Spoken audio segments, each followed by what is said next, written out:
বিসমিল্লাহির রহমানির রহিম। হে সমস্ত জগতবাসী, আজ আমি শামীম আলী চিশতি আপনাদের সামনে যে আলোচনাটি নিয়ে হাজির হলাম, সেই আলোচনাটি হলো যে কোন ভক্তি এবং কতটুকু ছোট নিজেকে করতে পারলে সেই মানুষটি আল্লাহ পর্যন্ত বিলীন হয়ে যায়, আল্লাহর সাথে একাকার বিলীন হয়ে যায়। এই যে কথাটি যে আল্লাহর সাথে বিলীন হবে, আল্লাহর সাথে কি কারো জুরি হয়? দেখেন একটা জিনিস, এই পৃথিবীতে মহাসাগর আছে। আটলান্টিক মহাসাগর, প্রশান্ত মহাসাগর, বিভিন্ন সাগর আছে। তাহলে সেই সাগরের সাথে আমার বাড়ির কলসের পানির সাথে কি কোনো তুলনা হয়? সেটা তো অফুরন্ত, যা কখনো ফোরাবার নয়।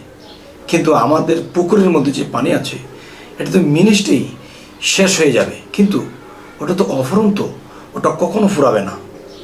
যেমন আটলান্টিক মহাসাগর, প্রশান্ত মহাসাগর, আরব মহাসাগর, ইউরোপ মহাসাগর, তো এই সাগরের সাথে কোনো তুলনা হয় না। তবে আমাদের আশেপাশে যে পুকুর আছে, এই পুকুরের পানি সাগরের জন্য একটা ফোঁটাও নয়।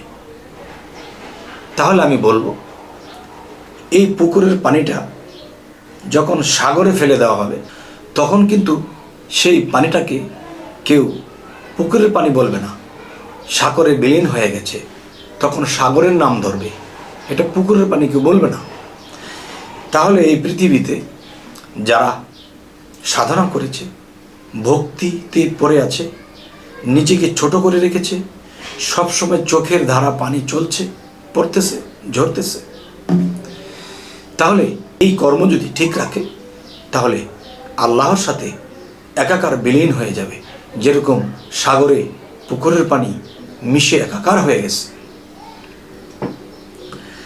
তাই আমি বলবো, নিজেকে ছোট করা এবং ভক্তিতে থাকা এবং প্রেমের দেশে থাকা, এই যে দুইটা বিষয়, এই দুইটা বিষয় কেমন হওয়া উচিত, কোন ধরনের হওয়া উচিত? এই পৃথিবীতে 3 বছরের বাচ্চাকেও মনে করতে হবে সে আমার থেকেও জ্ঞানী। এই পৃথিবীতে কোনো বৃদ্ধ লোক, তাকে মানতে হবে সে জীবনে যা খেয়েছে, যা করেছে, যা দেখেছে আমি দেখিনি, আমি অনেক ছোট। তো নিজেকে প্রত্যেকটা স্তরের মানুষের কাছে যখন ছোট সেজে যাবে, এবং ছোটও দেখে না, বড়ও দেখে না, সে পায়ে ধরে সালাম করতে থাকে।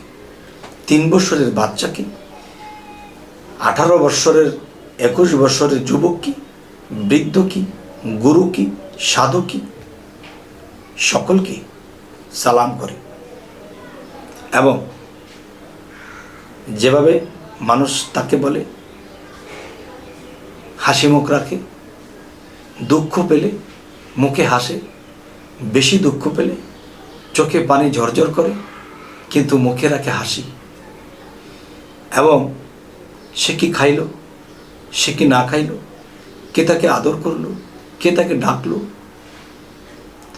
তাকে যে অনাদর করে তাকে সে আদর। সে যদি কাউকে আদর করে ভালোবাসে, তাহলে সমস্ত দুঃখ কষ্ট তাকে কখনো স্পর্শ করে না।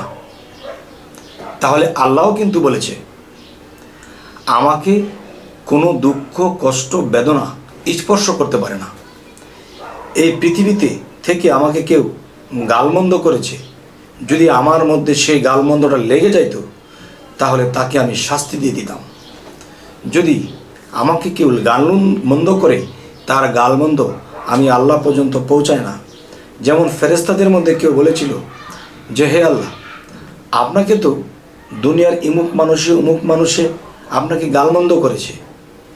তখন তাদের কাছে উত্তর দিলেন যে, দেখো, যারা আমাকে গালমন্দ করেছে, তাদের গালমন্দ আমার পর্যন্ত পৌঁছায়নি, কেননা তাদের গালমন্দ হইতে এবং তাদের হইতে আমি অনেক ঊর্ধ্বে। তাদের গালমন্দ আমি আল্লাহ পর্যন্ত কখনোই পৌঁছাবে না। আচ্ছা, তাহলে এই পৃথিবীতে যদি কেউ মুহাম্মদ সাল্লাল্লাহু আলাইহি সাল্লামের গুণ লাভ করে, সে ঘুরে ফিরে মানুষেই থাকবে। আর যদি কেউ আল্লাহর গুণ লাভ করে সে আল্লাহতেই বিলীন হবে। সেটি কেমন? আল্লাহ বলেছে দুঃখ কষ্ট আমাকে স্পর্শ করে না, কারো আঘাত আমার লাগে না। তাহলে বোঝা গেল এই পৃথিবীতে কোনো মানুষ কারো আঘাত, কেউ কাউকে বকা দিয়েছে, কেউ কাউকে আঘাত করেছে, সে এই বকাটা নেয়নি, সে এই আঘাতটি আঘাত মনে করেনি এবং সে ক্ষুধার্ত হয়ে দিন কাটাচ্ছে, কিন্তু হাসি মুখে চলছে। তখন এই গুণগুলো কার? আল্লাহর। আল্লাহ কি বলেছে? আমি কখনো ক্ষুধার্ত হই না, আমাকে তৃষ্ণায় পায় না, আমাকে দুনিয়ার লোভ লালসা গ্রাস করতে পারে না। তাহলে এই পৃথিবীতে কোনো মানুষের মধ্যে যদি এই লক্ষণগুলো দেখা যায়, বা আপনিও যদি পারেন, বা আমার মধ্যেও যদি থাকে, তাহলে সেই ব্যক্তিগুলো আল্লাহর সাথে বিলীন হবে। কারণ একটা হলো মোহাম্মদের খাসিয়ত, আর একটা হলো আল্লাহর খাসিয়ত। তাহলে আল্লাহর গুণ, আল্লাহর খাসিলত যার মধ্যে এসে যাবে সে আল্লাহতে মিশবে। তাহলে হে সমস্ত জগতবাসী, আজকের এই আলোচনাটি আপনাদেরকে কি বোঝাতে চাইলাম?